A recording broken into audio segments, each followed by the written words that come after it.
Welcome back, ladies and gentlemen. So last week we put a video of the Sentinel Islands and started a discussion about the zoo theory. That was kind of an interesting introduction. Didn't really go too much into detail about what we were kind of looking for. Yeah, like the actual extraterrestrial entities, sort of maintaining distance around Earth for them to just observe, like you do at a zoo. So this week we're gonna go onto a channel called Science Time. It's called Where Are They? Neil deGrasse Tyson's favorite solutions to the Fermi Paradox. Touched a little bit, very briefly, on the Fermi Paradox last week. I hope Neil deGrasse Tyson does a better job of explaining it for us. Mm-hmm. For people who don't know, the Fermi Paradox is essentially just the idea that we are alone, that because we haven't interacted with anything outside of human life yet, it'll never happen, which is kind of nihilistic in my opinion. A little bit to believe that we're the only beings in the universe. It's either nihilistic or really narcissistic. I think nihilistic is the right one. Okay. So, ladies and gentlemen, as always, if you're enjoying the new content, don't worry, we're not going to go too far down the scientific rabbit hole on this. We're just kind of exploring and kind of having fun with this one. Yeah. Don't worry, we're going to circle it back. We got a couple more videos coming up for you, a couple different infographics that we're going to still react to a couple of them, but we want to explore the universe a little bit more than the paranormal doors that open and close on us quite often. Mm-hmm. It's aliens. It's fun to talk about aliens. Sure. And with that, don't forget to comment. If you feel the need to comment, go ahead and comment. Share the video, get us out there. Last but not least, tickle that bell. You forgot to subscribe. I was getting to it. If you tickle Matt's bell, that means you've subscribed and you're going to be notified when we upload every week. So go ahead, give them a little tickle. Go to our website, follow us on our socials. Science Time, yes? Science Time, yes. Will be in the description, the link to their channel. Go check them out. If you're interested in the Fermi Paradox or anything aliens, stick around. We're going to touch base with a couple more theories out there. And then we have a couple of ideas for conspiracy theories that we're going to dig into a little bit of. Surface level stuff. Potentially we'll go jingle bells all the way down the hole. Who knows? I don't know about any Santa theories, so I don't know. There's a conspiracy theory about Santa. I'm sure there is. Oh, there definitely is. But you know what Santa likes? Santa likes it when you jingle his bells. Okay. And so does Matt. No, I'm not Santa. You could be. I don't know. I don't know what you do in your free time on the weekends. All right, can we get to the video? Let's see what Neil deGrasse Tyson's favorite solution to the Fermi Paradox is. I think I found something. Now that's a proper introduction. In the silent expanse of the cosmos, billions of galaxies twinkle with countless stars. Yet amid all this majesty, we ask a haunting question. Where is everyone? As we delve into the depth of this cosmic riddle, we're met with silence. What could be the reasons for this startling quiet? Are we alone, or simply not listening in the right way? So let me remind people about the Fermi Paradox. Enrico Fermi, he did an actual calculation on the back of an envelope, as we call it. So it wasn't some grand chalkboard calculation, just he made some estimates.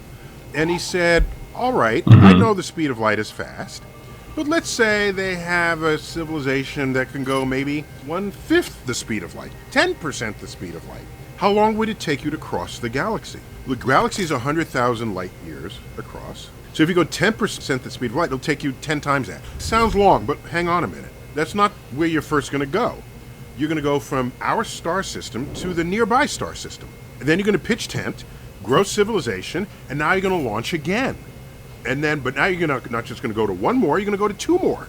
And then each of those two will go to two more each. That goes to 4, to 8, to 16. And so your civilization spreads out. In theory, if you want to do that. Exponentially. All right? And you'll get to nearby stars in 10, 20, 30, 50 years, and you just have a new civilization there, and they send out 2 more probes. What he concluded was, if any sensible assumptions you make, the whole galaxy and all available planets can be colonized within a few million years. That is short compared with the lifetime of the galaxy. So suppose you had an advanced civilization that started 5 billion years ago at the birth of the sun, a whole other star that's been around. Then they could be all over the galaxy, and we don't see them. Imagine for a moment a vast cosmic stage. The potential for life teems in every corner, yet the universe remains eerily silent. This brings us to a chilling yet fascinating theory, the Great Filter. The Great Filter hypothesis suggests that somewhere between the birth of a planet and the emergence of a technologically advanced that was civilization Halo at first. capable of contacting others, I legitimately thought that was Halo. wall. This wall, or filter, is a hypothetical stage so challenging to surpass that it reduces life as we know it to silence. Life may begin readily, even evolve into complexity, but there's a missing piece, an evolutionary leap too far, that prevents civilizations from maturing beyond a certain point. Perhaps it's the development of complex multicellular organisms, or maybe the leap to intelligent life. It could even be a self-imposed doom, such as a technological catastrophe that wipes out advanced civilizations before they can reach out to the cosmos. But if such a filter exists, where is it? Are we on the brink of encountering this obstacle, or have we already surpassed it? Could we be one of the few, or even the only species, to have made it through the Great Filter? And if so, what does this mean for our search for extraterrestrial life? So then everyone is saying, well, how come we don't see them? Yes, one of the reasons are they could be just like us and destroy their own planet. They're so smart, they figured out how to destroy themselves. That's one example. Another one is space travel is just too hard. Another one, this is my favorite of them, is that whatever genetic profile, whether or not they use genes, whatever is in you that wants you to colonize. I forgot Signs looked like that. What's that? I forgot the movie Signs looked like that. That looked like ass. That looked bad. That looks like one of the bad paranormal potato cameras that we've seen. Yeah. Oh. Sorry. And you go this way, and you get 2 planets, and you get 2 planets. There'll come a time where we both want the same planet. If that's the case, then the whole system will implode, which kind of happened with European colonists. England had colonies, France had colonies, Spain had colonies, Portugal had colonies, the Dutch had colonies, and you reach a point where there's not enough land to go around, and they fight each other for control of that land. So we saw that play out on Earth's surface, where if you have this expansionist mentality. So it could be that whatever is the urge that would want to make that happen in the first place has the seeds of its own unraveling.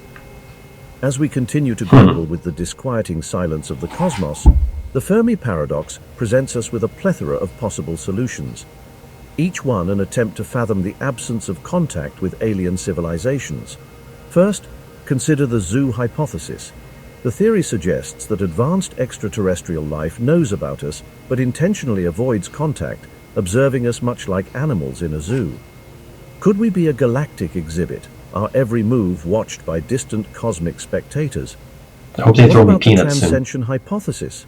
This idea postulates that once a civilization reaches a certain technological level, they transcend into a higher plane of existence beyond our detection capabilities. Could civilizations be out there, just beyond our reach, residing in a dimension we can't yet comprehend? The silence of the universe is deafening, but is it a sign of loneliness or just an invitation to dig deeper? Are we just not tuned into the right cosmic frequency, Or are It's a we bit swimming alone in esoteric. the cosmic ocean? So those are the prevailing. So, Like I get it. It's just a little esoteric to wrap your head around. you know, this theory that there's advanced civilizations that are just beyond our reach or just beyond our sight. There's also a theory going around that we only see like 2% of what's around us. Like there's almost like a fourth dimension that we can't see. Like there could be theoretically somebody standing right next to us that we're not seeing. We can't even perceive. Right. So I guess, you know, it makes sense that if it, to a point, it makes sense. Like, I get the idea. Do I think that it's... there's just so much space in just the Milky Way. In the universe, you times that by infinity. In theory, like as the math goes, the universe is infinitely big. Like, so what's swapping dimensions feels superfluous? Maybe. I mean, if you look at, okay, like we're saying, like the universe is infinite, whatever, but then you get the parallel parallel universe theory. So there could be an infinite number of parallel universes as well. Infinity and times infinity squared. So could we have, just say we're sitting on top of a parallel universe, just for argument's sake, right? Rick and Morty. So if the parallel universe theory is correct, and there are parallel universes, then we are technically sitting in a parallel universe. Yes. And there's potentially you and I sitting here doing the same thing with different outcomes. We could be blue. Right. But it's that simple. So the idea that there could be beings out there that are beyond our comprehension that we're not ready to even perceive is actually a plausible theory. Sure, I just don't buy that it's the reason we don't have any interaction. I think the reason we don't have interaction is because they don't want to get blown up. They see what happens. Sure, I'm just, but you know what I mean. There should be someone in theory with infinity. In theory, that there should be somebody at least to a degree more on par with us still. I agree with that. Yeah. But if they're on par with us, then they don't have the intelligence yet or the advancement to create the technology to come and say hi to us. They would be on par with us. But even near par. Yeah. Which is an esoteric concept in itself, because whatever. All of this is just opens up for such a interesting conversation for two people that are not scientists. Nope. I dropped out of college. This is fascinating, looking at it from, I don't want to say a dumb perspective, An amateur. an uneducated scientific perspective. Entry level. Right, there you go. Those are the ones I carry with me. Solutions to the Fermi Paradox. Why they're not here. Our journey through the cosmos now brings us to a tantalizing speculation that challenges our very understanding of life. What if the path of evolution inevitably leads to a stage of existence beyond flesh and bone? This theory posits that any civilization advancing significantly in technology might transition from biological to digital, becoming a form of artificial intelligence. Driven by the limits of biological evolution, these entities would exist as self-replicating, self-improving systems, unhindered by the constraints of organic life. Imagine entities able to process information at rates that dwarf human capability. Would that solve the solution of what we were talking about in that one infographics about the gravitational? Essentially, you don't have blood. You're not as affected on G-force as humans are. So that's the big thing about G-forces is that when you pull so many G's, blood is forced into different parts of your body than where it wants to be based on blood pressure. That's why it's so dangerous. So, like, I don't even want to call it AI, because essentially that's a cyborg at that rate, or android, or something like that. A robot with your head, your brain in it. Yeah, you're still affected by G-force in the fact that you are putting gravity where it wasn't supposed to be, but you can handle it so much better. A plane handles G-force so much better than a person. Yeah, that's true. So let's see what they... in the digital confines of advanced computational systems, or even embedded within the quantum fabric of the cosmos. Or just in the... Could our Could be universe the ship be themselves. with such Yeah. advanced digital entities, their existence and communication mechanisms so far beyond our comprehension that we fail to recognize them? I would say that if there weren't life, it would be astonishing, given how common our ingredients are and how quickly life took place here, and how many planets we know are orbiting host stars. It would be astonishing if that were the case. It could be out there. There's no evidence that would convince an authentic skeptic that we've been visited. These fuzzy, monochromatic tic tacs that show up on the Navy restricted airspace in our own atmosphere. By the way, you've seen the high-resolution images from a telescope we parked 1 million miles from Earth, called the James Webb Space Telescope, looking at the edge of the universe. And the best you have of visiting aliens in our own atmosphere is a fuzzy James tic Webb, tac. Hubble. You got to do better than that if you're going to convince an astrophysicist. Among the myriad of solutions to the Fermi Paradox, one speaks directly to our imagination and the countless stories we've told across generations. The hypothesis of extraterrestrial visitation posits that alien civilizations not only exist, but have already visited us. From sightings of unexplained aerial phenomena to tales of close encounters, this hypothesis often finds its roots in popular culture and folklore, fueling the narrative that we have been, and continue to be, visited by extraterrestrial beings. However, as captivating as these stories may be, science requires empirical evidence. Despite thousands of sightings and reports, tangible, scientifically verifiable evidence of extraterrestrial visitation remains elusive. Until such evidence is produced, this hypothesis, while undeniably fascinating, remains within the realm of speculation. While we yearn for contact, our scientific journey must be grounded in facts. But does this silence signal absence? Or could there be a sliver of truth in the sea of UFO reports that we've yet to fully explore? UFO. First, remember what the U stands for in UFO. Now, there's a fascinating frailty of the human mind that psychologists know all about, and it's called argument from ignorance. And this is how it goes. Somebody sees lights flashing in the sky. They've never seen it before. They don't understand what it is. They say, a UFO. The U stands for unidentified. So they say, I don't know what it is. It must be aliens from outer space visiting from another planet. Well, if you don't know what it is, that's where your conversation should stop.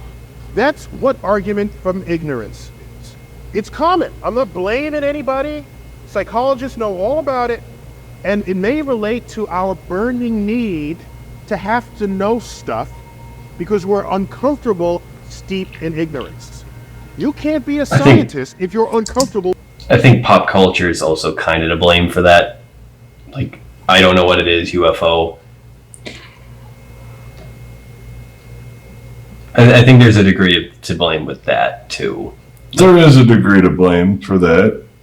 I agree. Yeah, because, like, we saw, like, Skylink one time, and, like, it blew my mind because I didn't know what Skylink looked like in the night sky, so... Like, as an example I've had of, like, something that was completely rational for a split second. I was like, oh my god, is that aliens? Yeah. I just didn't know better.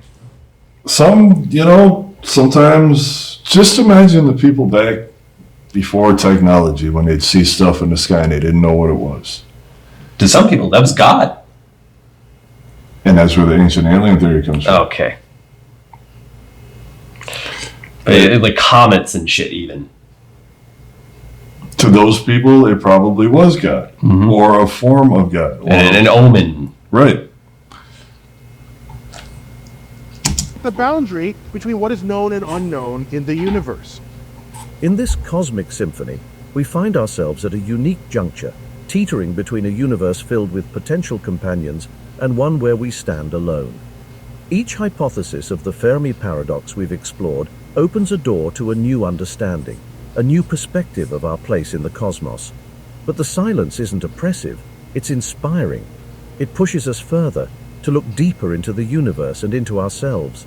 We may be a momentary flicker in the vast cosmic time, but our quest for answers, for connection, makes us an integral part of the cosmos. Remember, the universe's greatest secrets are not found, they are earned. So as we gaze up at the silent stars, let's continue to question, to explore, and to dream. For in the end, our journey through the stars may be the most human thing we do.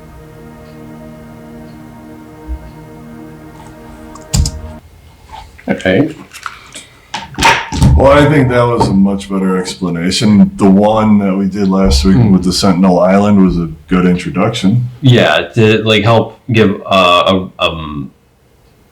literal down to earth perspective of the concept of us, you know, observing and rarely, if ever, engaging with an uncontacted culture. What do you guys think? You think we're alone? You think that we're the zoo and we're just being observed? I honestly, I think that's what it is. I think we're being observed until we learn to stop killing each other with, you know, nuclear weapons and homemade shivs. I wouldn't want to visit a planet like that. If I saw killing each other, I would feel very uncomfortable getting out of my spaceship. Yeah, you take that into perspective. It's like you're a highly advanced species. You've just traveled thousands of light years across a galaxy, and you come across this absolute, like, Earth is such a strange planet because it's incredibly hostile to life in some locations, yet life still flourishes. In Antarctica, in the Sahara, in rainforests, like in the bottom of the ocean, life persists. And you're like, okay, cool, this is a whole petri dish of evolution. And then you look at the most advanced species on this on that planet, and it's killing each other. In World War II, the most massive human conflict in history, millions died in the span of 6 years. Yep. So, what do you guys think? Do we blame the aliens for not stopping by our local Walmart and saying hello? Hell no. Do we blame them for not stopping in for a Big Mac? Nah. I think they're smart. They're the ones that are avoiding us. So until we learn to stop killing each other, I don't think we're going to have much of an interaction with them. At least us normal people. We know the government's had interaction with them. And I agree with Neil deGrasse Tyson. We got all this advanced military equipment, and the best we can do is potato quality footage of something flying through the sky. So, don't forget to like. If you enjoy the new content that we've been bringing to you, we'll get back to nukes. We will. If you like the new content, don't forget to like. Leave a comment. Let us know what you guys want us to watch. If there's something you guys want us to watch and react to, let us know. We're looking for content for you. Mm-hmm. At the end of the day, we're trying to entertain you as much as we're trying to entertain ourselves. So, like, help us help you. And we're still a small, struggling channel, just doing this for fun. And if we can entertain you, let us entertain you.